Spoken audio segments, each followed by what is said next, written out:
Ito pagkain namin, tanghalian pa lang to. Eid ngayon kaya kami nasa labas.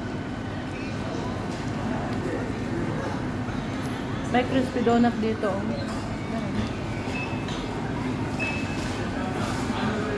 Diba?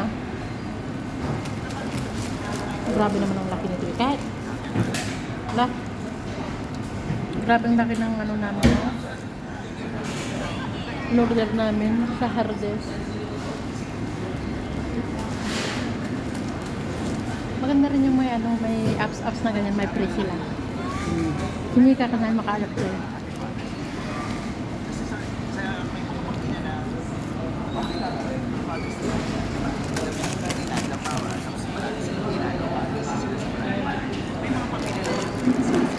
Very big. Big one.